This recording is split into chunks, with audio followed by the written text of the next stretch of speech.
Hola, bienvenidos a 25 Watts, un podcast de cine con Isabel Carrasco.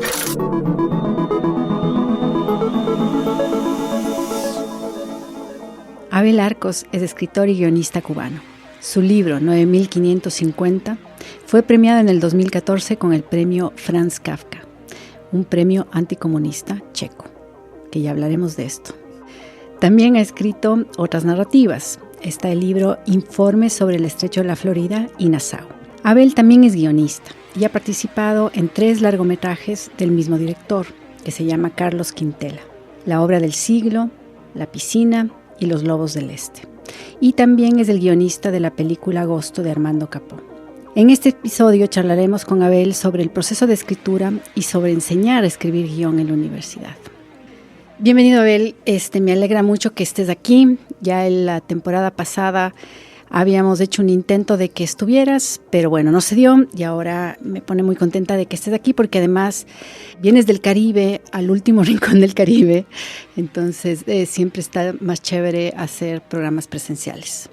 Bueno, quisiera empezar preguntándote o que nos cuentes un poco este premio checo que recibiste con tu última narrativa que me estabas contando antes de empezar el programa, que es un premio especial.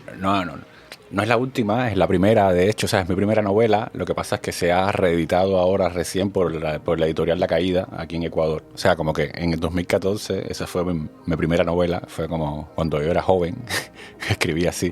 Y este premio Franz Kafka es un premio que se otorga en Praga, y que está dedicado o que está buscando, digamos, autores noveles en aquel momento, ¿no? De primeras novelas, que cuestionen, que enfrenten, que expongan, digamos, atrocidades del comunismo, que hay muchas, ¿no? Como que hay para repartir. Y entonces esa novelita, que en realidad es una novela, es un trasunto familiar, o sea, como que tiene que ver con mi familia, tiene que ver con mi pasado, ¿no? Y en ese momento tuvo ese premio, que por supuesto todo bien, era dinero también, que eso es extraño que te paguen por escribir, y que ahora mismo la verdad la he reescrito y salió por la editorial La Caída, que está en la biblioteca aquí abajo justo de la librería del fondo. O sea, como que ha tenido una distribución, digamos, más amplia, más común, porque el premio mismo también es bastante underground, ¿no? Es como son libros que después intentan meter en Cuba por la izquierda, digamos, como se decía en Cuba, ¿no? Igual, todo esto es como un pasado zuca prehistórico. Yo hace 10 años que me fui de Cuba, por suerte, y no he regresado, y no tengo ganas de regresar. ¿El libro escribiste estando en Cuba todavía? Sí. Ese primer libro mío, que es la primera novela, sí, es como que lo escribí y se publicó. Cuando salió el libro, yo me estaba yendo de Cuba, digamos, definitivamente, ¿no? Y entonces, de allá a acá he regresado un par de veces, pero a la escuela de cine a dar clases. O sea, que la escuela de cine de San Antonio es como una especie de burbuja dentro de Cuba, o sea, no es Cuba misma, ¿no? Entonces, nunca más he ido a La Habana. Pasé por La Habana en el 2016, la última vez que fui, fue muy triste porque toda la gente que uno conocía y eso se ha ido de Cuba. En Cuba pasa eso, ¿no? Que todo el mundo se va, y sobre todo los jóvenes. Y entonces era tan triste todo ese paisaje que la verdad ni siquiera extraño, ni tengo nostalgia, ni tengo... En Cuba se llama el gorrión, le dicen así. Cuando tú extrañas tu país en Cuba, cuando extrañas Cuba, le llaman el gorrión. Nunca he sentido gorrión, la verdad, eso ahí es un mal sueño que yo tuve, literal. Ya, ¿y qué tal en Guayaquil? ¿O cómo llegaste a Guayaquil? Guayaquil, bueno. El último rincón del Caribe, como decía antes. Sí. O sea, por el clima no extrañarás mucho. No, ni por los olores tampoco. El centro de Guayaquil, así sucio, oloroso, es muy parecido a Centro Habana. O sea, tiene también eso de, no sé, viste que los homeless aquí se duermen, no sé, en España, la gente que vive en la calle tiene su esquina armada con cartoncitos y con cosas, tiene como su casita, ¿no? Aquí los homeless, donde le coge el sueño, se caen en medio de la calle, ahí cae dormido. Eso es La Habana. La Habana se parece mucho a Guayaquil. Ya después hay diferencias radicales que yo, más que Cuba mismo, extraño gestos de cubanos y demás, ¿no? Como que en Cuba todo es mucho más fluido. Aquí la gente es un poco más, creo que más tensa, más desconfiada del otro, más... No sé. Bueno, estamos hablando también de una ciudad bastante complicada, ¿no? Y que yo he conocido después otras ciudades de Ecuador y me doy cuenta que es una cuestión guayaca pura 100%, pero ya estoy acostumbrado. Guayaquil y yo ya hemos hecho las paces, ¿no? No es que no voy a criticar a Guayaquil, mi hijo nació aquí, además mi hijo es guayaco, o sea, como que ya yo con Guayaquil no tengo ningún problema, la verdad. ¿Y has escrito obra aquí en Guayaquil? ¿Te ha inspirado la ciudad o esta época de ser profe? Sí, o sea, como que... De hecho, el libro que estoy escribiendo desde hace rato y que va a salir por esta editorial La Caída también, que es una editorial digamos, ecuatoriana, argentina, ¿no? Sí, lo que estoy escribiendo ahora tiene que ver con Guayaquil. Le falta, está todo difuso todavía, pero sí, me llama la ciudad y es una ciudad también muy filmable, creo yo, y muy poco filmada. Sí, es una ciudad bastante cinematográfica, tiene una luz hermosa y bueno, también el calor, la piel, la gente, es como, tiene lo suyo, de acuerdo. Bueno, pasemos un poco al tema del guión, ¿no? Estaba pensando, cuando decidí invitarte al programa y que aceptaste, estaba pensando un poco de qué charlaríamos, ¿no? Entonces me puse a leer y a ver también los procesos creativos de escritores o de guionistas que admiro, ¿no? Y vi una charla súper interesante de esta directora y guionista francesa que se llama Céline Sciamma, que ella habla de cómo construye sus guiones, ¿no? Y ella dice que por un lado tiene como una hoja con intenciones, con temas que quiere tratar, y en otra hoja va desarrollando esos temas a partir de historias. Entonces, ¿cómo es ese proceso? Porque también, quizás aquí en Ecuador, sobre todo, sí que hay algunos guionistas, pero generalmente la escritura de guión está súper ligada a la dirección de una película, ¿no?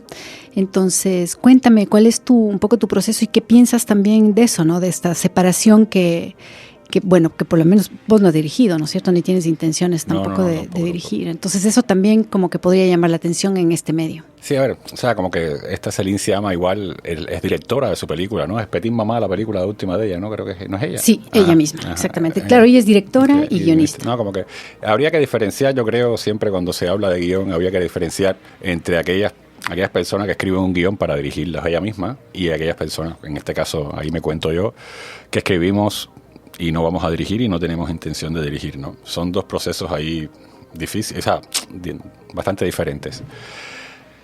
¿Cómo me acerco yo? Depende, ¿sabes? Después hay otras...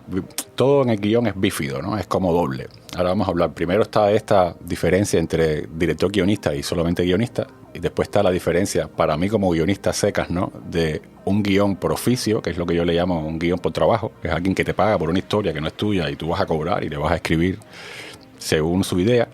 Claro, que ese es como otro proceso, digamos. Que es un proceso muy diferente a un proceso propio. O sea, todas las películas igual que las películas que yo pongo en mi currículum.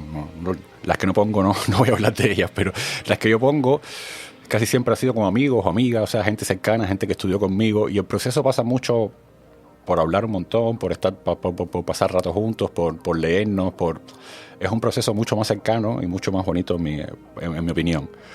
Ahora, el proceso otro, que es el más común, digamos, de guionista de oficio, de guionista que, no sé, las veces que yo no he tenido trabajo como profesor, he tenido que vivir escribiendo guiones malos, ¿no? Entonces, sí, escribir guiones de televisión y esas cosas terribles.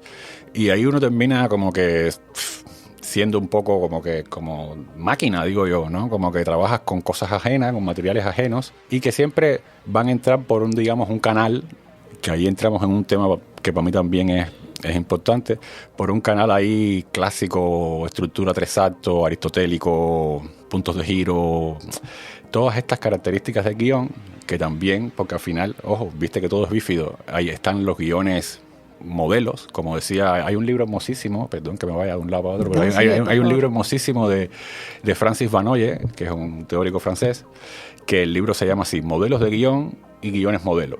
Y yo creo que es como el libro más importante que yo he leído menos sobre guión. No es un manual, no te enseña a escribir guiones o no intenta enseñarte, ¿no? Que es lo que hacen los manuales. Entonces, que es como una declaración de principios. Sí, y un estudio, una división importante de que es verdad que hay un tipo de guión modelo, que es el guión, digamos, según la estructura clásica, según Robert McKee, según Sinfield, yo creo que este tipo de guión casi que no necesita presentación. Y después están modelos de guiones, que son guiones que se desprenden, que se salen de esa estructura rígida y que intentan otras cosas, ¿no? Y ahí yo me siento más cómodo. Todas las películas que yo he trabajado con gusto y porque he querido se han salido un poco de esa estructura clásica en 3 actos, de esos puntos de giro, de todo eso, terminología guionística que nos colapsa en la cabeza en todas las escuelas, ¿no? Ajá, de acuerdo.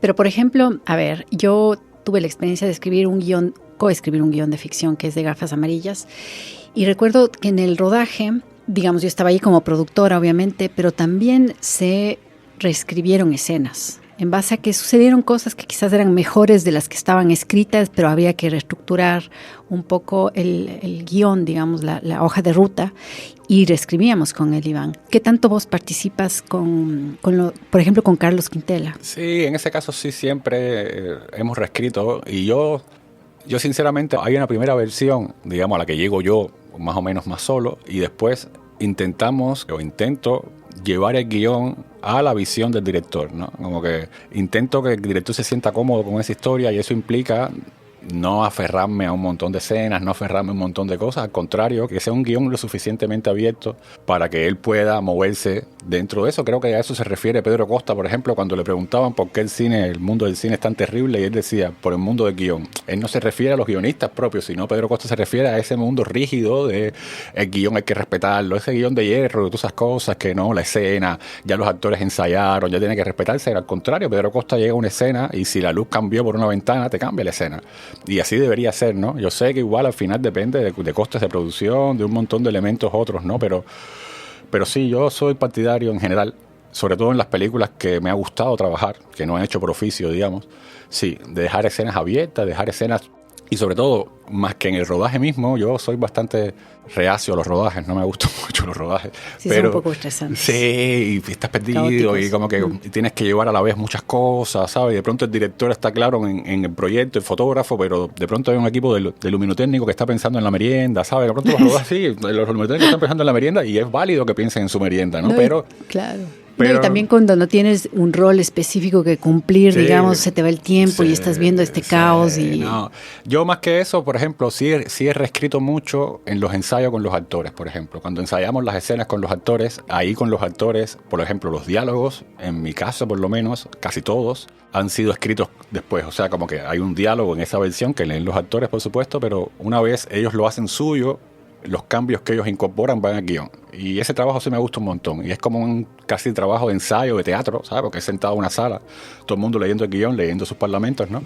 Y de pronto lo que ellos van aportando va cambiando el guión, y esa como reescritura in situ me gusta un montón. Claro, eso porque sí empiezas a agarrar otro ritmo, sí, otro tono, como ¿no? que de pronto y hay un feedback que no es lo mismo un feedback que un amigo te lee el guión y te dé su feedback, o que un productor te lea el guión y te dé un feedback, a un feedback de gente que está metido en la película ya, ¿no? Que es parte de la película, es un actor, ¿no? Es un personaje. Claro, que le está dando voz, sí, digamos, entonces, a lo que has escrito, claro. Entonces, como que de ahí, esa zona, digamos, de pre-rodaje, ahí sí he reescrito mucho. Ya después en el rodaje me cuesta mucho estar en un rodaje. He ido a todos estos rodajes, todas estas películas, las que he podido, pero la verdad no me aporta a mí ningún cambio nuevo. Ahí el director encuentra cosas y yo confío en el director, y ya regreso al montaje. Siempre que he podido me ha gustado el montaje. Yo estudié montaje primero antes que guión. Bueno, que están muy relacionados también esos dos roles, sí, ¿no? como que el el principio y el final. Reescribir la película, sí, ¿no? Y me gusta mucho el montaje, me gusta mucho el proceso de montaje. O sea, yo no soy montador mismo, aunque estudié montaje, nunca me aturdo un poco toda la parte práctica, digamos. Pero sí regreso al montaje con el director, por lo menos con Carlos, que es con el que he trabajado más, y siempre he regresado al montaje con él, y hacemos cambios, y cambian un montón las películas ahí, es divertido, me gusta un montón eso.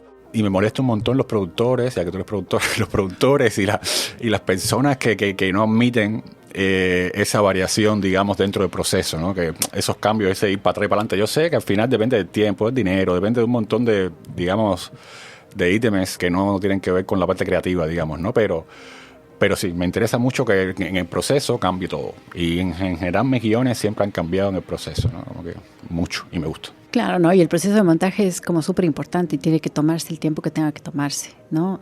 Obviamente ya si es que cierras corte y tomas la decisión de cerrar corte, también es sano, ¿no? Sí. No solamente económicamente, sino creo que también para pasar a otra cosa también está súper bien.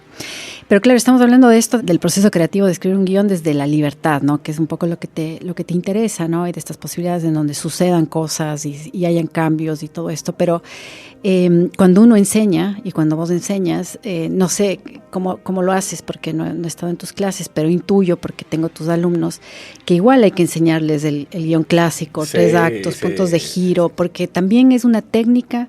No sé, o sea, yo me pregunto, ¿será que tenemos que enseñar eso también? ¿Será que es obligatorio pasar primero por los manuales más técnicos? Porque eso les permite a los alumnos tener mejores herramientas para enfrentarse luego al mundo laboral. ¿O es mejor quizás enseñarles estas otras técnicas, o sea, como evitarles todo este otro paso. No sé, tengo solamente dudas.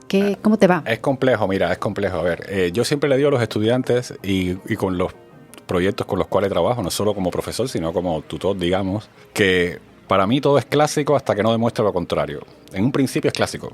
Okay. En un principio entramos por la cuerda que es. Ahora, si después esa idea, esa historia, porque muchas veces es como un latido de que está escribiendo, no sabe muy bien qué es, ¿no?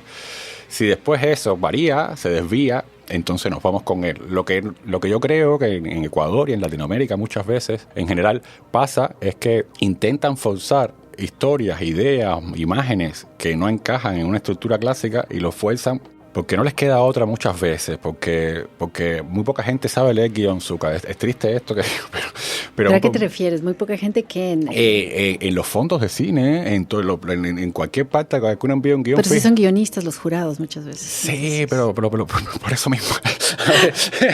Por eso mismo, a ver, lo que pasa es que suele pasar que cuando se acercan a un guión, sea un guionista, un productor o quien sea, donde no ve estos rasgos de punto de giro, página 20, punto de giro, arco dramático del personaje, qué pasa aquí en la historia, el clímax, cuando todos esta jerga, porque es una jerga, esta jerga inventada por manualistas gringos, porque no viene de otra parte, viene de ahí, viene de Gringolandia, de Hollywood, de una industria, fíjate que ahí funciona, pero aquí no funciona. Y que no funciona siempre también. Y que tampoco funciona siempre, por supuesto, pero de pronto toda esta jerga ha ganado el mundo del guión, que es un mundo conflictivo. ¿En qué sentido? Que hay casi más manualistas que guionistas, y además se cumple otro parámetro que, en general, Robert McKee, por ejemplo, no escribe guiones.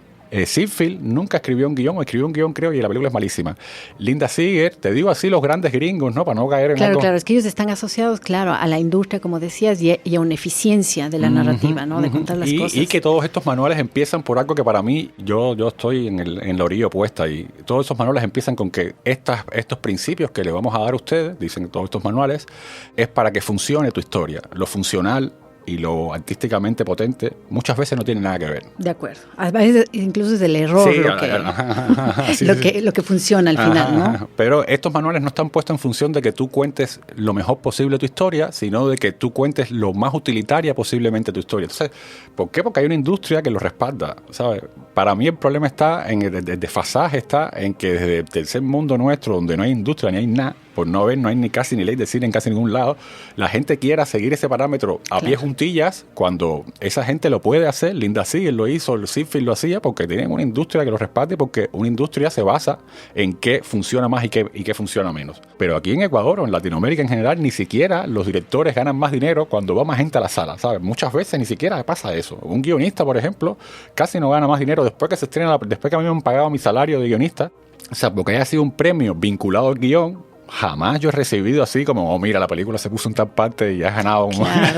O sea, como que eso no llega, ¿no? Y sin embargo, en Hollywood sí llega, por supuesto, los guionistas viven de todos esos derechos de imagen y demás.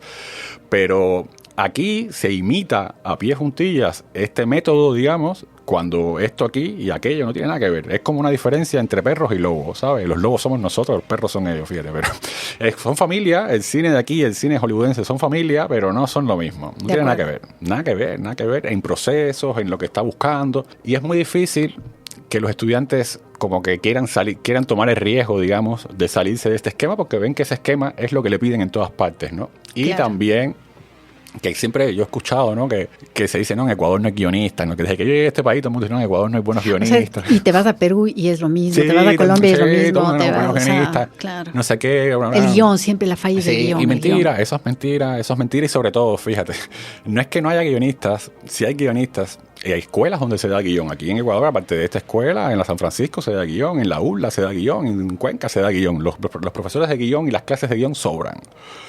Lo que pasa, creo yo, tiene que ver con esto que hablamos ahora de una imposición de que no hay material didáctico que se salga del modelo clásico.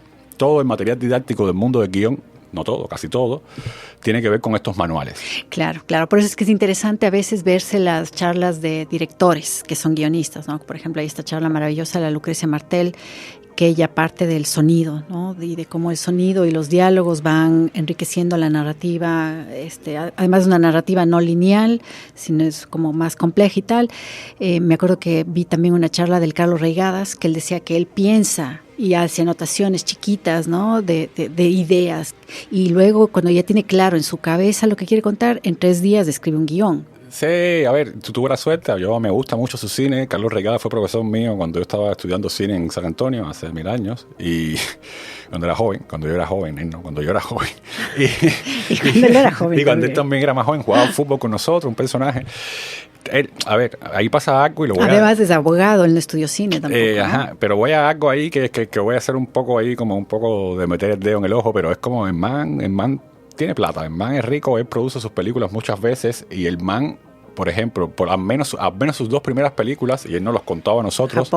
Japón y la otra Batalla en el cielo. Batalla en el cielo. El man, no sé de las que vieron después, ¿no? Pero en aquel momento nos contaba que el man hacía 2 planos al día. Sí, pero a ver, yo te digo una cosa, o sea, las películas son buenas. Sí. Entonces hay un montón de gente con plata que hace películas malas, por supuesto. Películas malas. Yo sé. La mayoría, diría yo. Pero, por ejemplo, ahorita has hablado también de Lucrecia Martel, que a mí me interesa un montón, por supuesto, su cine.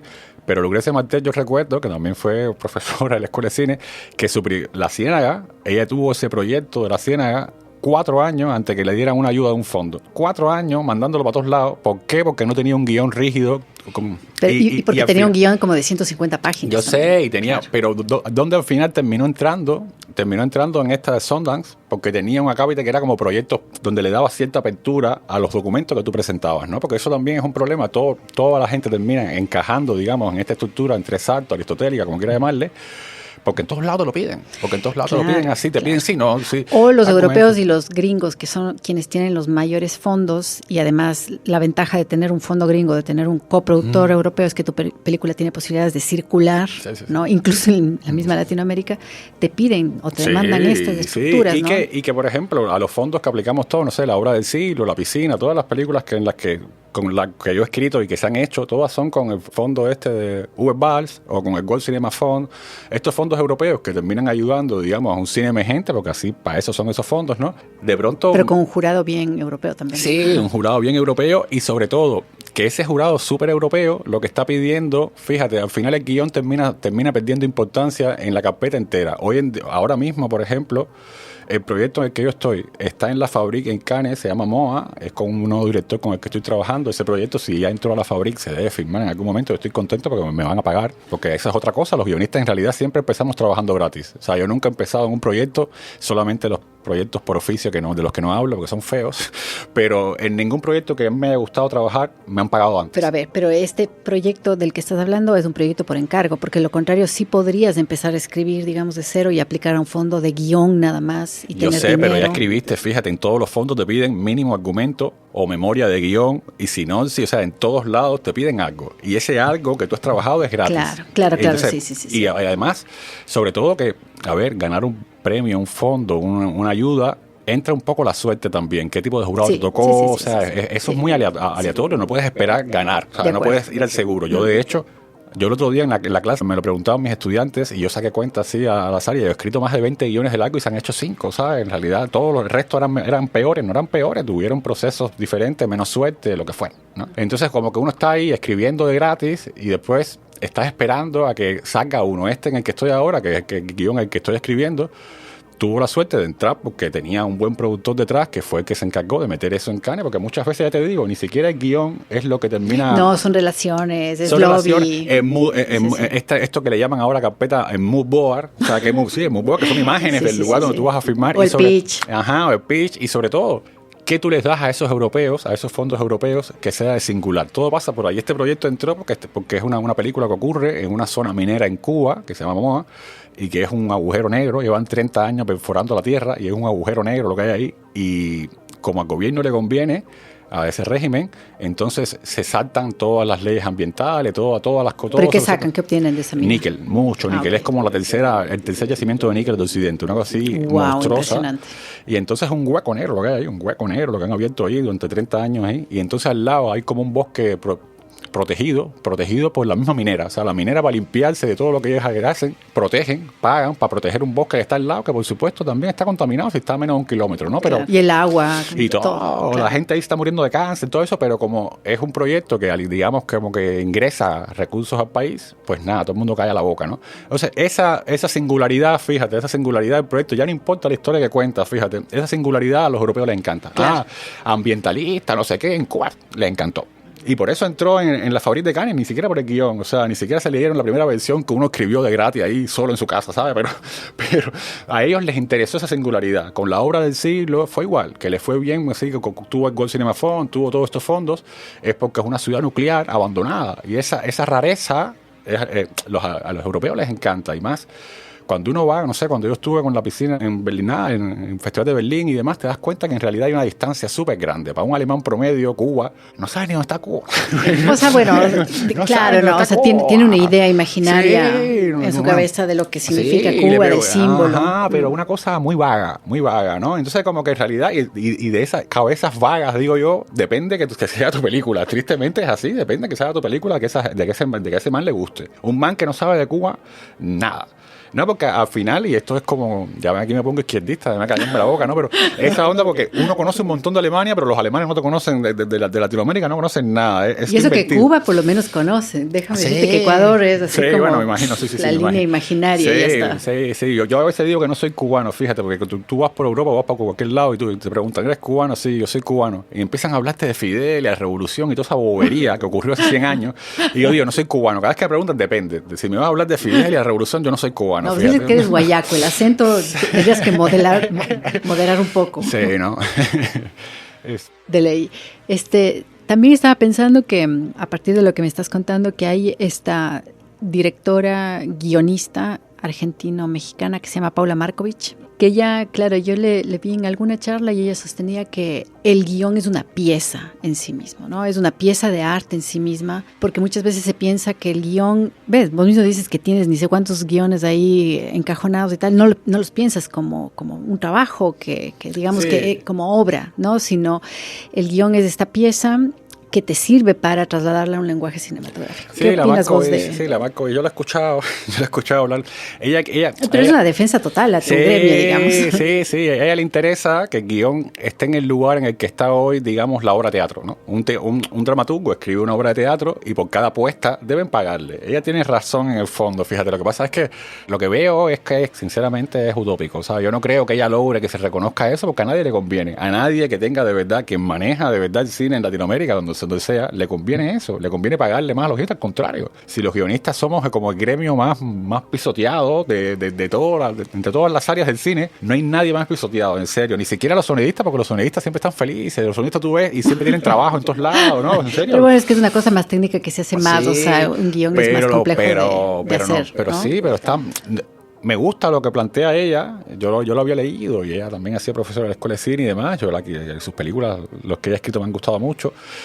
Pero me parece súper utópico, súper difícil de lograr y es como una lucha ahí, es como darte contra una pared, ¿no? Hacer que reconozcan el guión, ni siquiera ella está hablando ya como obra artística aparte, sino simplemente en que ocupe el lugar que ocupa la obra de teatro, ¿no? O sea, la pieza de teatro, el texto mismo, que cada vez que se representa, pues hay que pagarle al guionista porque es el autor, ojalá fuera así. No creo que vaya a pasar nunca, sinceramente, ¿no? Eso yo creo que es... Bueno, si lo consiguen los gringos... Hay esperanzas, Abel. Sí. Y volviendo un poco al tema de eso, entonces, ¿cómo enfrentar las clases y estos estudiantes cuando te hacen esas preguntas también y cuando vos sientes que, bueno, chévere, yo tengo has tenido este proceso vos de un montón de tiempo y te has dado cuenta de cosas, pero al principio también me imagino que te enseñaron a través de manuales y aprendiste lo clásico, ¿no? Sí, yo intento primero trabajar con manuales más cercanos a ellos. Ahora mismo tengo una materia de guión de largo, fíjate, que es como nueva, que se está moda, porque, ojo, en general en todas las escuelas de cine, por lo menos la nuestra, como todos los ejercicios de ellos y todo lo que ellos firman son cortometrajes, entonces todo está vehiculado ahí y la verdad, la diferencia entre un guión de corto y un guión de largo es amplia, te lo debes saber, o sea, es como correr 100 metros y correr 5.000 metros, no tiene nada que ver, o sea, el cuerpo es otro, o sea, los corredores de 100 metros son fuertes, los de 5.000 son... No, pero el otro es realmente una maratón, claro. Ajá, entonces como que los procesos son muy, muy, muy diversos y lo que tú aprendes escribiendo un corto te sirve de muy poco a la hora de escribir un largo. ¿Qué es lo que nos pasa aquí en la carrera? Que muchos estudiantes que nunca se han enfrentado a eso, después se quieren graduar con un guión de largo y les cuesta la vida misma llegar a un primer borrador a seca, fíjate, ni siquiera un buen guión, ¿no? Ajá. Ahora tenemos una materia que es como opcional y yo la estoy dando como guión de largo, el segundo semestre que lo doy, y ahí te das cuenta cuando chocas de verdad con eso, ¿no? Yo intento trabajar primero, yo les digo la verdad, en el guión hay más manuales que guionistas casi, más manualistas que guionistas. Intento no... O sea, a mí me enseñaron el guión, depende del profesor. Había gente que sacralizaba así estos manuales, sí, hay que cumplir esto a pie de junta, y había gente que, como yo creo que hay que hacerlo, es leerlo con pinzas, fíjate. Pero, y por ejemplo, ¿les das guiones para que lean? Sí, trabajamos primero, o sea... ¿Guiones tuyos o guiones de otras personas? Míos y de otras personas también, y sobre todo argumentos, que es lo que yo digo, que es como el cementerio de los guionistas primerizos, ¿no? Un argumento de 10 páginas, cuento un buen argumento de 10 páginas, es difícil, no es fácil, claro, ¿no? Claro. Es como es un tedio, es como, ¿sabes? Como una cosa ahí. Ahí nos metemos clases y clases leyendo argumentos, que puede ser aburrido, pero es eso, ¿no? Tienes que pasar por ese aburrimiento, por ese tiempo de lectura, ¿no? Uh-huh.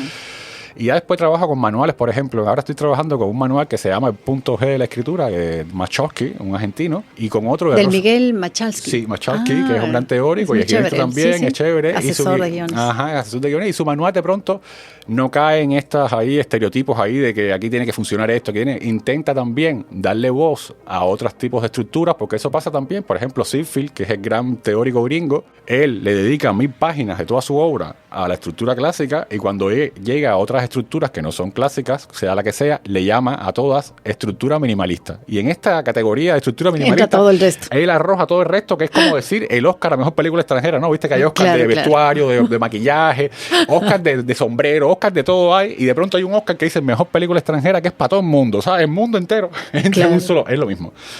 McKee mete en estructura minimalista, que él le llama todo lo que él no entiende, porque es eso en el fondo, y de pronto estos Machalski y otro Rosa Teisman, otra asesora de guión argentina igual, tiene otro libro que no es un manual, sobre todo porque se acercan a estructuras, digamos, más latinoamericanas, más sudacas, más cercanas en procesos de escritura, en procesos de producción, a lo que van a acceder ellos, los que puedan acceder, ¿no? Porque también... Sabiendo que nuestro fuerte tampoco es la escritura, digamos, como cultura latinoamericana, ¿no? Es más lo visual, es más la tradición oral, o sea, digo, en cuestión de tradición, quizás...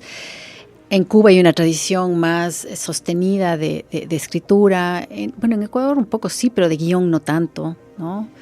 Puede ser. No tenemos televisión que demande. Sí, yo que eso también es una pena, ¿no? Sí, es una pena porque aunque sea incluso, no sé, yo viví en Colombia un tiempo, hace años, cuando era más joven. Viví en Colombia y de pronto es verdad que la televisión en general es mala en el sentido de una calidad bastante barata. Digamos, trabaja con clichés, con lugares comunes, pero es mucho mejor que la publicidad. O sea, nosotros, para mí, el principal conflicto de nuestra universidad es que graduamos estudiantes, muchos de ellos muy talentosos, pero cuando salen a la vida real, si no cogen publicidad, no comen. Y eso con suerte, ¿no? Con suerte. Además que la publicidad te termina absorbiendo, eso no falla. Cuando tú te metes en una racha de publicidad de 10 rodajes seguidos, se te olvidó el cine, se te olvidó el lenguaje del cine, se te olvidó los tiempos del cine, porque la publicidad implica otra cosa. Y entonces... Para mí, que la televisión de aquí, yo no sé si llamarle televisión, fíjate, para mí es algo más primitivo, ¿no? Como que es algo muy terrible en Cuba. Es que ha tenido épocas también, ha tenido mejores épocas. Sí, no, me imagino, no sé, yo desde que estoy aquí en Ecuador, sinceramente, es bastante pobre y sobre todo la parte, ya no digo la televisión, programa de participación y todas esas cosas, sino la parte de dramatizados mismos es muy barata en el peor sentido de la palabra. Y, por ejemplo, en Colombia hay casi, no voy a decir que hay una industria, pero hay un grupo de guionistas, muchos guionistas. No, o sea, en Colombia es otro nivel. Pues. Y entonces viven de eso. Claro. Y hay series buenas, series malas y series regulares, pero de pronto todo está en función de lo que has aprendido, aplicarlo. Aquí lo que aprenden no lo aplican porque no hay espacio de aplicación, ¿no? También. Es difícil. A ver, yo en mi taller, resumiendo esta parte, digamos, formativa, yo intento primero que les entre lo clásico, sinceramente, y después intento sacarlos de ahí. ¿Cómo sacarlos de ahí? Mostrándole guiones, mostrándole argumentos que se salen de ahí, que vean que es posible escribir de otras maneras, que vean que es posible seguir, lo que yo digo es seguir ese latido que tú tienes con tu historia si se desvía de esa estructura rígida, síguela. O sea, ¿por qué no? ¿Por qué perderle el miedo? Yo sé que hay veces que el riesgo está en que después eso no te lo lee nadie, o sobre todo los feedback que recibes de un montón de productores o de un montón de gente. Viste que ahora hay muchos como laboratorios, ¿no? Se llaman así. Sí, hay un montón de laboratorios, talleres, encuentros. Encuentros que no te da nada, fíjate, no te da nada. El premio que te dan es ir a otro laboratorio, ¿no? Para mí es terrible, ¿no? Sí, el Divermedia ese, yo recuerdo que con agosto entré al Divermedia, te mandan a un país, a Costa Rica fuimos. Ahí te ponen de asesor a varios productores, guionistas, bueno, gente, todo bien. Te dan un feedback, reescribes y ahí solamente si pasaste ese laboratorio después tienes acceso al fondo Divermedia. Entonces es como todo un canal que se construye a partir de esos laboratorios. Claro, yo les llamo sellos de calidad. Sí, son de sellos, alguna manera, sí, porque te hacen que tu proyecto se vuelva más visible. Ajá. A que no hayas participado en ningún taller y en un laboratorio se vuelve mucho más difícil para un productor levantar fondos, ¿no? Sí, es difícil. Aparte, todo esos feedback que tú vas recibiendo en esos laboratorios, yo últimamente, en mis últimos 2 proyectos en los que he trabajado, le he dicho al director y al productor que yo no voy. O sea, es sana decisión realmente. Sí, no voy a esos laboratorios porque te mandan un lector cualquiera, sea buen productor o buen guionista o más guionista. Hace un feedback donde quiere encajarte el guión, donde a lo mejor no encaja. Entonces, como que todos los feedbacks que en general con los guiones pasa que las versiones de trabajo, digamos, las versiones que no están listas, el feedback que recibe lo que intentan es ordenarte el guión. Ordenarte en el peor sentido, me refiero a que dónde está el punto de giro. El arco dramático del personaje, ¿dónde está? ¿Sabes? Porque claro. Aquí llega, aquí, ¿sabes? Y además hay gente que además, o sea, digamos, cuando uno lee un guión tienes una lectura absolutamente subjetiva de esa historia también. Entonces, a veces quieres que se acomode también a tu visión, ¿no? Entonces sí que hay que cuidar mucho y hay que tener mucha atención. Pero bueno, para eso estamos los buenos productores también, Abel, que nos tienes en una... Hay buenos productores, los hay. No sé, mentira, claro que los hay. Yo sé, he conocido algunos que sí son buenos productores. Lo que pasa es que en general, sinceramente, los feedback que recibo de productores y de guionistas también, fíjate, tienen que ver con eso, con ordenar el guión y no con mejorar el guión. Ordenar es una cosa y mejorar es otra. Son 2 caminos diferentes. Ahora, es difícil igual. Yo también he sido lector de guiones. Es difícil después ponerte en ese lugar porque todos esos lectores de guiones tienen 50 guiones para leer, ¿no? Cuando yo he sido lector de guiones, cuando fui del fondo,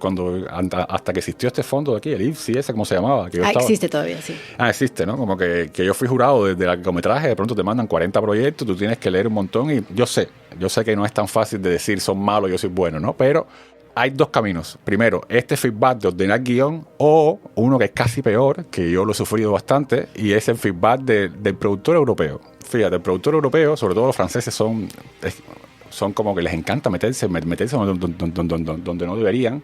Siempre es como hacer comprensible tu historia para un espectador francés, lo cual el espectador francés debería aprender a ver mi película, ¿no? Yo lo siento ahí. Y eso que ellos ven un montón de cine con subtítulos. Sí, yo sé, pero no, por ejemplo, con La Obra del Siglo, yo recuerdo que la discusión con los coproductores franceses, la discusión con La Obra del Siglo es por qué aquí no sale más Fidel, porque tiene que salir más Fidel Castro. Y yo decía, oye, que no quiero poner viejo ese ahí, ¿para qué tú quieres que pongas viejo ese ahí? Ese viejo no tiene nada que ver con esto. Pero ahí volvemos a lo que dijiste antes, que es como que los manes tienen súper claro qué es lo que quieren extraer de América Latina, ¿no? Sí, son singularidades, como un peaje que uno tiene que pagar, fíjate, yo le llamo así, un peaje que uno tiene que pagar, que es como darle una singularidad que a ellos les parezca como atractiva, ¿no? Entonces por ahí entra todo, fíjate. Pero esa singularidad no es el guión puede ser malísimo, tú puedes tener tu singularidad. No, son temas, son otras cosas, son cánones, tendencias. Sí. Cosas raras que pasan, como esta ciudad nuclear de La Obra del Siglo, que es una ciudad nuclear abandonada, fantasmal, eso les encantó. Una gente que vive en una ciudad nuclear que nunca funcionó, les encantó.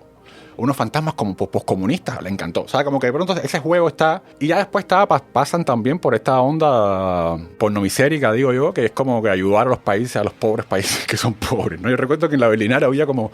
Tú entrabas al edificio principal y había como un estante gigante de botellitas de agua. Y en cada huequito había un país pobre. Ahí estaba Cuba, Eritrea, Angola, no sé, un montón de muertos de hambre. Yeah. Y entonces cada vez que tú cogías una botella y te la tomabas, como que le daban unas moneditas a ese país, ¿no? Y todo el mundo pero todos esos alemanes estaban pendientes de las botellitas de los países pobres, todo el mundo se sentía súper bien con ayudar a los países caridad, pobres. Claro. Sí, esa caridad enmascarada, digo, con producción de estos cines, nosotros estamos pendientes de los cines emergentes, ¿no? Pasa por ahí. Y ya después, últimamente, es difícil, siendo hombre, entrar a esas elecciones, ¿no? Estamos en una época donde las mujeres, estoy aquí hablando contigo, ¿no? Donde las mujeres copan, digamos, todos esos fondos y que está muy bien. No estoy segura que copemos esos fondos, pero yo creo que hay más visibilidad. Entonces, si es que antes, no sé, de los 10 chances de ganar, 10 eran hombres, ahora son 7 hombres y 3 mujeres. Sí, lo cual está muy bien. Se siente a veces que es como mucho, ¿no? Sí. Entonces, sí, y lo cual está muy bien, por supuesto. Pero no creo que sea una cuota, creo que también hay otras historias más interesantes. A ver, últimamente muchas de las pelis que yo he visto dirigidas por mujeres son las que más me han llamado la atención.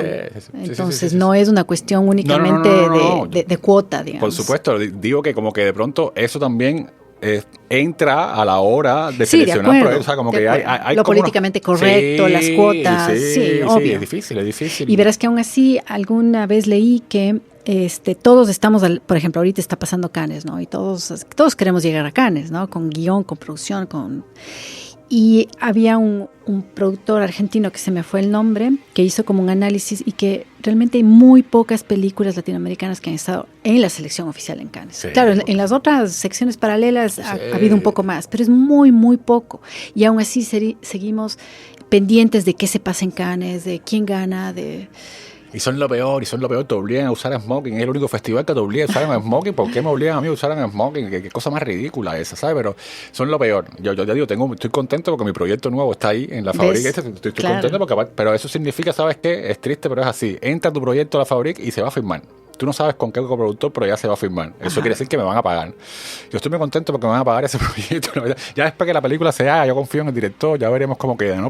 Pero sí, tienes razón.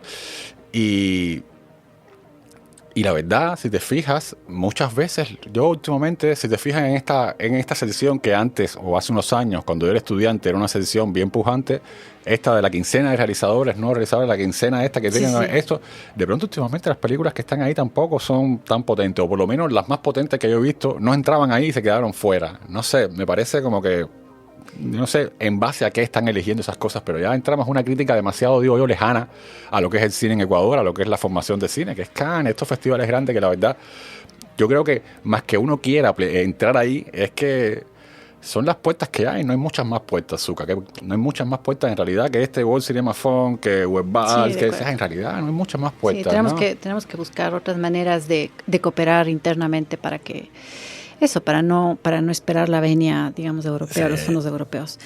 Bueno, nos vamos acercando al final de esta chévere charla y cuéntame qué 3 películas trajiste para contarnos. Toma 2. ¿Qué película nos recomiendas? ¿Por qué te gustan? ¿Por qué valen la pena verlas? Bueno, la primera, en orden de que las he visto, o sea, la que viste hace como 2 años, cuando salió la vi, la primera es de Alice Rohrwacher, se llama la man, ¿no? Y es La Quimera. Italiana, La Quimera. No, pero es relativamente nueva más bien esa película. Sí, hace como 2 años, ¿no? Más o menos, no, creo 22. Que es nueva, creo que es del año pasado. ¿Segura? Bueno, yo la vi cuando salió nada más, la encontré y me la eché. Dicen que es espectacular, yo no me vi. Sí, es hermosísima la película, te la estaba subiendo, pero pesa tanto que no me dejó subirla antes de hoy, pero sí, es una película, a ver, ella, yo había visto sus pelis anteriores, me gusta de ella, de Tali Rohrwacher, se llama así creo, el apellido. Creo que el apellido es más... Rohrwacher. Es más raro, sí. Bueno, ella, esta señora tan bonita, con sus películas me refiero, primero, son como estructuras, guiones, que lo primero que tú notas es que no se contentan con entrar a este modelo clásico, ¿no? A este modelo rígido. Siempre, para empezar, es imposible hacer una sinopsis de sus películas desde un solo personaje. Siempre son grupos. Eso me gusta un montón. Son grupos casi siempre donde las mujeres son mayoría y que estos grupos están ensayando siempre pequeñas sociedades dentro de una sociedad más grande, ¿no? En la primera película que es la de las abejas, no me acuerdo cómo se llama, que es como una comunidad medio hippie entre 2 mujeres y la niña es el personaje principal y hay un hombre que es como el que cuida las abejas, que es el padre de ellas, pero viven aislados, como una especie de comunas hippie aislados de la sociedad.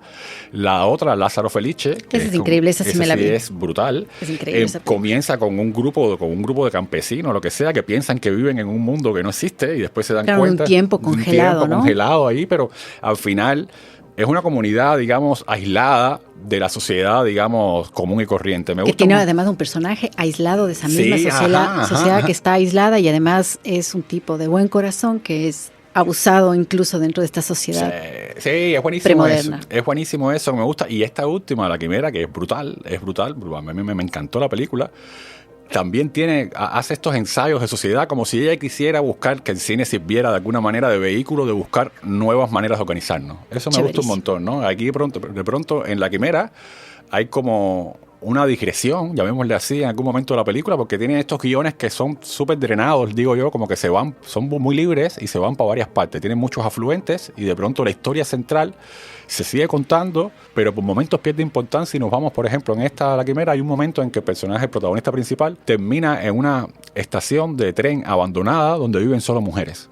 Y él vive con ellas ahí durante 20 minutos de película. Eso me parece hermosísimo, lo que parece una digresión de guión, lo que cualquier manual de guión te diría, no hagas eso, porque eso es la trama principal, bla, bla, bla. Le va a perder al espectador, etcétera, todo etcétera. eso, ella lo hace profesamente y para mí funciona un montón. Aunque después la película parezca, fíjate, sus películas parecen como imperfectas a veces por estas mismas digresiones, por esta misma libertad, digamos, y a mí me encanta eso. Que parezca imperfecta, que la estructura parezca como coja, que hay veces que se va para un lado y después va para el otro. Eso me gusta mucho, esa libertad que ella tiene.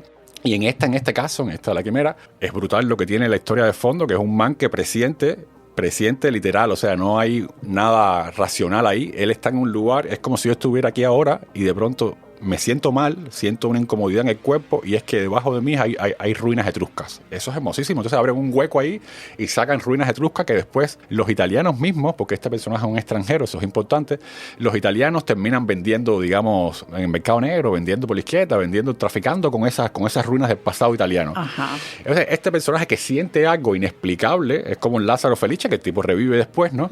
Estas zonas que tú no puedes explicar racionalmente y que dentro del guión, digamos, deberían en una estructura clásica estar justificada dentro de la historia, aquí no está. Eso me interesa un montón. Eso me gustó mucho y en esta última, míratela cuando puedas, que es brutal. Sí, me tienes que pasar el sitio donde ves estas películas maravillosas porque no... Sí, no sé cuál es. esta me la pasó un amigo que es amigo de ella y me llegó, tengo una copia ahí con un cartel, lo voy a decir aquí, con un cartel que dice copia para no ver cosas así, pero es hermosísima la película y la verdad, sobre todo por este personaje que siente, es un inglés que vive en el sur de Italia y siente malestares en ciertas zonas de esa geografía y ahí hay que acabar. Y ahí salen ruinas etruscas y eso me impactó mucho. Mucho más de ella, voy a seguir porque son 3. La segunda que traigo así presente en la cabeza es Pacifiction, que es la película de Albert Serra, es la última película, creo que es de este año, del año pasado. Sí, creo que también del año pasado, que tampoco me la he visto, pero Albert Serra es increíble. Es increíble. Yo con él tenía mis conflictos, pero a mí me gustó, me encantó, me mató, la verdad, la que él hizo de la muerte de Luis XIV. La muerte de Luis XIV es maravillosa, sí, es un película. Sí, me encantó ahí con todo ese man con los pelos y de pronto en todo el palacio no había sillas y cuando yo leí después, es verdad que en el palacio de Luis XIV no se usaban las sillas. Esos detalles que son tontos, fíjate, pero bueno, todo el mundo está de pie todo el rato en la película, él está acostado y todo el mundo está de pie todo el rato, los acercamientos a la cara del man. Además, todo ocurre en 2, 3 habitaciones, sí, ¿no? Sí, planos sí, cerrados, sí. Es de época, pero es como, no es así pomposa, sino es como...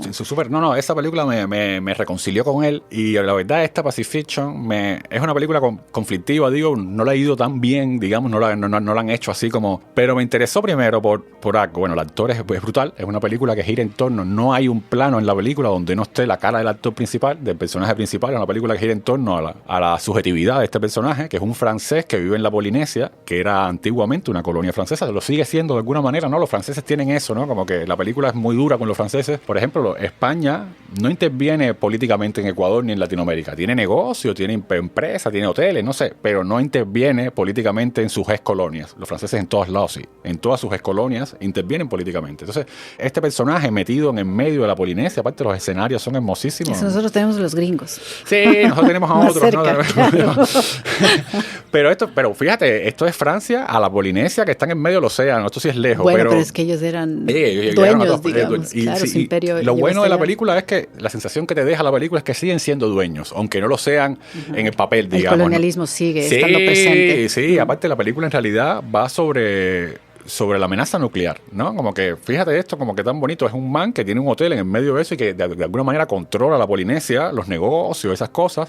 Es un man que está protegiendo un status quo, ¿no? Un tipo que está protegiendo un status quo que es la presencia francesa dominante en estas islas que antes fueron francesas, ya no lo son. Y de pronto en esas islas, yo no lo sabía, hace unos años, hace no sé cuántos años, hubo ensayos nucleares que fueron peligrosísimos. Ajá, me acuerdo. Y que la comunidad de esas islas protestó y pues nada. Entonces, ahora con esta nueva amenaza de tercera guerra mundial en la que estamos en Europa, Ucrania, Rusia, estos países que están en Israel, toda esta gente fajado, de pronto hay una amenaza nuclear, de pronto todo el rato está Putin ahí diciendo, si nos atacan, lanzamos bombas nucleares, todas esas cosas que al final lo he dicho tantas veces que yo estoy que digo, acaba de lanzar la bomba esa ya y nos acabamos todo ya, pero deja de amenazar ya, ¿no? Esta película de fondo, lo que hay en la Polinesia, es un ensayo nuclear. Y chica, la manera en que está retratado esta amenaza nuclear fue lo que más me gustó, porque nunca se despega de este personajín que es un mierdilla, vamos a decirlo bien, ¿no? Te encanta el personaje, visualmente te atrae un montón las ropas que lleva siempre vestido de blanco, con unos zapaticos de esos de tela que usan los extranjeros ahí en esas islas. Pero de pronto es un mierdilla el personaje, pero estás con él porque más mierdas que él son los militares que van a hacer el ensayo nuclear, ¿no? De pronto te obliga... el menos malo, digamos. Sí, te obliga a estar en esa postura incómoda de que no es un colonialista, tú no eres el dueño de la isla, pero actúas como el dueño de la isla. ¿Por qué? Porque lo que viene después es peor, ¿no? Entonces, ese pesimismo en el futuro me interesó mucho en esa película. Ya la película después tiene elementos suficientes para que te atraiga de otra manera, ¿no? Una película larga también. Y la tercera... Bueno, la tercera es una cosa brasileña muy agresiva, que es ¿cómo se llama? Mato Seco en Llamas, se llama. Que yo estuve odiando los laboratorios, estuve con el Adarle Queiroz en Berelab en el 2015 y tenía un proyecto ahí bien, creo que este proyecto de hecho. No, esta película a mí me encantó, tengo que decirlo, me encantó. Futurista, apocalíptico. Sí, esta película me encantó porque el man... Distópico, sí.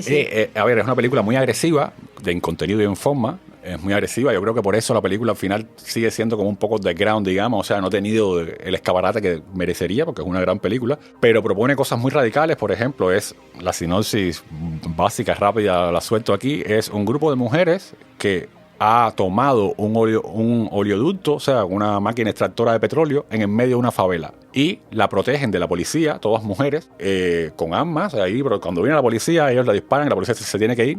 Y refinan ese petróleo que ellas mismas extraen con unos moteros, que son unos delincuentes también, y esos moteros se encargan de vender la gasolina, digamos, por la izquierda. Increíble. Todo esto turbio que hay ahí. Gran premisa. Sí, la premisa es brutal, y después cómo está filmada la película, la agresividad de la película, te pone en un lugar porque además toca temas que en Latinoamérica son muy, ¿sabes? Son muy sensibles. O sea, en Latinoamérica está esta onda, y en Brasil son expertos en eso. No sé cómo se llamaba aquella película que parecía que era buena y después fue malísima. ¿Cómo que se llamaba? La de la favela, ¿cómo que se llamaba? Ciudad de Dios, que fue un éxito, pero en realidad la película es venenosa, creo yo, es bastante mala. Pero tiene todo este mundo de los pobres, la pornomiseria, tropa de élite, hay tropa de élite, claro. todas esas cosas, pero sin embargo esto está desde un lugar tan respetuoso hasta a ellas, y esa agresividad que tienen ellas para con la realidad está tan justificada. Fíjate, está tan justificada, y en la película no hay ningún momento de injusticia en contra de las mujeres, digamos, no hay ninguna obviedad así. Uno sabe en la sociedad en la que están viviendo, y uno entiende que todas esas mujeres tengan que traficar petróleo, tengan que proteger su oleoducto con fusiles, y es la relación de trabajo conjunto de todas esas mujeres en ese oleoducto ilegal. Es una comunidad también, sí, claro. es una comunidad también. O sea, fíjate que te tiene que ver con la italiana, ¿no? Me interesa mucho esa comunidad medio anarquista, digamos, dentro de la sociedad, y que es la película te termina dejando en un lugar como que es la única manera de vivir siendo tú mismo, ¿no? De no entregarte, digamos, a ciertos parámetros, a ciertas maneras de vivir, a ciertas etiquetas, ¿no? De ser mujer lesbiana que vive en una favela. Esa etiqueta, salirte de ahí... Pobre, además, Y claro. pobre, por supuesto, que es la primera, ¿no? Salirte de esa etiqueta tiene que ver con ser agresivo con los que te ponen en esa etiqueta. No tiene que ver, fíjate, con convertirte en mujer rica y en mujer hetero. No, tiene que ver con ser agresivo y contraatacar a quienes te ponen esa etiqueta, ¿no? Y la película contraataca, por eso digo que es una película bastante agresiva formalmente, ¿no? Entonces, por eso me gustó un montón la película, y te deja un estado ahí de euforia de vamos a poner aquí, es como la película esta última, la de, ¿cómo se llama? Perfect Days, que te deja con ganas de limpiar baños, ¿no? La última Bill Bender te deja con ganas de limpiar baños, y ves la película, te gusta tanto, vas a limpiar baños. Lo que pasa es que los baños aquí no son como en Japón, fíjate, los baños públicos de aquí son desastres. De miedo, claro. No es igual. Pero esta película de Mato Seco en Llamas se llama, te deja con ganas gana de agarrar la bazooka e irte a vivir ahí, y gestionar con tu gente. Tu recurso, porque al final el petróleo, que es un recurso natural, ¿no? Claro. Es un recurso natural que debería pertenecer a todos y que está expoliado por lo que sabemos, las petroleras, lo que sea. Entonces también está eso de fondo de que ellas deciden explotar un recurso natural que les pertenece por geografía, porque son de ahí, porque nacieron ahí, ¿no? Y eso está muy bien, chicas. Me gustó mucho la peli, ya digo, creo que no ha tenido más así como visiones, escaparate, premios, porque es muy agresiva. Es muy agresiva para un público promedio que está acostumbrado a otra comodidad en la sala, digamos, de cine, ¿no? A ver, Perfect Days de Wim Wenders. Sí, es verdad que yo sé que es una ñoñería, es bonita, pero de verdad que la película te afecta por momentos, porque el mundo en el que vivimos es tan cínico que de pronto este japonesito ahí limpiando baños. Yo cuando terminé de ver la película, te lo juro, yo tenía ganas de limpiar baños. Voy para Japón a limpiar baños y no pasa nada. Y olvidarme de la realidad, olvidarme de las redes sociales. Yo no tengo ni redes a veces y con WhatsApp nada más pienso que estoy capturado ya, fíjate. Entonces, sí, ya que estoy capturado por la realidad de estos chiles en la cual nos tocó vivir, ¿no? Solamente por WhatsApp, fíjate. Bueno, Abel, oye, ha sido muy chévere conversar con vos, que se repita pronto. Te deseo mucha suerte en el proyecto que esté en la Fabrik. Espero que sobre todo que te paguen. Que me paguen, sí, ¿ya? como decía Rafael Azcona, fíjate, termino con eso. Rafael Azcona, el guionista español, decía eso: el problema de los guiones no es escribirlo, yo se lo digo a mis estudiantes, el problema de los guiones es que te los paguen, fíjate. Escribir el guión es lo de menos, el problema es que alguien que te pague por eso que has escrito es el problema, ¿no? Él lo decía así y yo se lo digo a mis estudiantes para que entiendan desde dónde se escribe el cine, ¿no? Porque al final es una escritura ahí a perder. ¿Sabes? Estás jugando a perder siempre. Incluso cuando escribes un guión, digamos, en estructura clásica, comercial, mainstream, lo que tú quieras, también estás jugando a perder porque tienes que competir con 1 millón más de guiones, así mismo como el tuyo, ¿no? Bueno, entonces cerremos con eso, que estoy totalmente de acuerdo. Muchas gracias, mucha suerte y nos vemos pronto. Sí, gracias a ti. Muchas gracias por estar. El podcast 25 Watts es una producción de Radio Huartes y fue grabado en sus estudios ubicados en el Centro de Producción e Innovación Manzana 14, Guayaquil, Ecuador, 2024-2025. 25 watts.